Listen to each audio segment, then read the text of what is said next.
Apples. My kids just can't get enough of them. In our house, when the apple supply dips below 5, it's an automatic signal that grocery shopping is overdue. That's actually why we planted this apple tree here as soon as we moved into our new home. So when my kids asked me to 3D print an apple-shaped container, well, I wasn't surprised at all. Here is a quick look at how I brought the Apple container to life in Fusion 360. I started by finding a reference image of an apple online to get the basic shape just right. Using that as a guide, I sketched the basic outline, playing around with the curves until I was happy with the design. After completing the basic apple shape, I cut the body to create the container and its lid. I also added a stem to make it look more like an apple.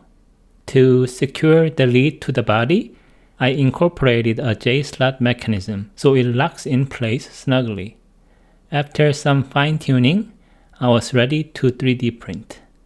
The container itself was a pretty straightforward print.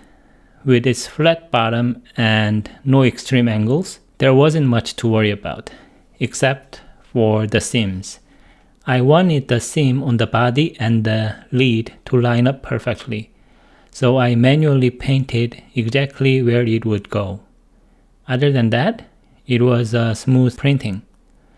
Since apples are usually red, I went with a red filament to keep things looking realistic. And here is the result. I just started 3D printing as a hobby, and I'm still amazed at how this machine brings ideas to life so easily.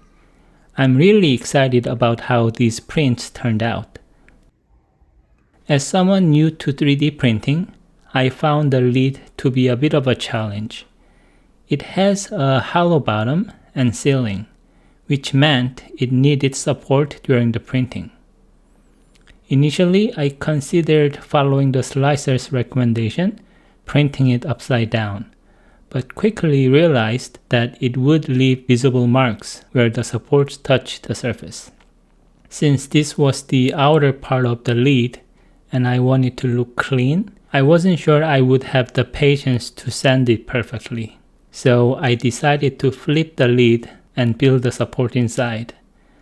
This way, the outer surface stayed clean and the less visible support area was tucked away, where it wouldn't be seen unless you looked underneath. Another thing I had to consider was how much support to use for this print. More support would obviously help, but I wanted to minimize waste, so the less support, the better. I focused on just the critical areas, and I was happy with the amount of support I used. But unfortunately, when I checked on it next day, I saw things didn't go as planned. At first, I thought the issue was due to the thin contact layer, but after reviewing the printer's automatic recording, I realized the problem was the support not sticking to the print bed. Since I'm still new to 3D printing, I didn't want to risk wasting more filament by trying again with minimal support. So I decided to go all in and use full support for almost the entire ceiling area of the lid. And thankfully, the second attempt was a success. The final pieces were a breeze to print. With everything printed, it was just a matter of getting rid of the support, adding finishing touches, and assembling it all. Removing the support took a little effort, but nothing too crazy. It was pretty straightforward. It did leave some marks where the supports were, and I could sand them down later. After dry fitting all pieces to make sure everything works as planned, I glued the stem to the lid. And here it is, the final result. The lid locks in place perfectly, and I'm really happy with how it all came together. Thank you so much for watching. If you noticed something you would do differently or have any tips, feel free to drop a comment. I'm always looking to improve. Also, if you have any ideas for other fruit containers you'd like to see, let me know.